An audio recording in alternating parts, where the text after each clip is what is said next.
നമ്മളെല്ലാവരും കഴിഞ്ഞ ദിവസം മുതൽ കേട്ടൊരു വാർത്തയാണ്. കേരള ബ്ലാസ്റ്റേഴ്സ് ഒരു ISL എക്സ്പീരിയൻസ്ഡ് ആയിട്ടുള്ള ഒരു അൽബേനിയൻ താരത്തെ സ്വന്തമാക്കാൻ പോകുന്നുവെന്ന്.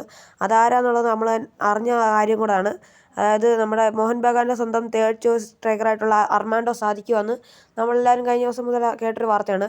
എന്നാൽ അർമാൻഡോ സാദിക്കിന് വേണ്ടിയിട്ട് വേറെ ISL ക്ലബ്ബ് കൂടെ മത്സരിക്കുന്നുണ്ട് എന്നാണ് ഇപ്പോൾ നിലവിൽ കിട്ടിയ വാർത്തകൾ.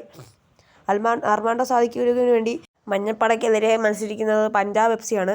ആരാധകർക്കൊന്നും അത്ര നല്ല കാര്യമായിട്ടല്ല ഇത് തോന്നുന്നത്. അടുത്ത 48 മണിക്കൂറിനുള്ളിൽ അടുത്ത പ്രഖ്യാപനം വരുമെന്നാണ് നമുക്ക് മനസ്സിലാക്കാൻ സാധിച്ചിരിക്കുന്നത്. നമുക്ക് നോക്കാം. ദീക്സൺ സിംഗിന് പകരമായിരിക്കും ചിലപ്പോൾ മോഹൻ ബഗാനിൽ അർമാൻഡോ സാദിക്കു കേരള ബ്ലാസ്റ്റേഴ്സിലേക്ക് വരുന്നത്. എന്നാലും കഴിഞ്ഞ സീസണിലെ ടോപ്പ് സ്കോറർമാരുടെ പട്ടികയിൽ 3ാം സ്ഥാനത്തുള്ളൊരു താരമാണ് അർമാൻഡോ സാദിക്കു എന്നാണ് നമുക്കറിയാൻ സാധിച്ചത്. അർമാൻഡോ സാദിക്കു വന്നാൽ വലിയ കാര്യമൊന്നുമില്ല, എന്നാലും നമുക്ക് നോക്കാം. അടുത്ത 48 മണിക്കൂറിനുള്ളിൽ അടുത്ത പ്രഖ്യാപനം വരുമ്പോഴേക്കും നോക്കാം. കേരള ബ്ലാസ്റ്റേഴ്സ് ഇനി 2 താരങ്ങളോട് സൈൻ ചെയ്യും എന്നാണ് പറയുന്നത്.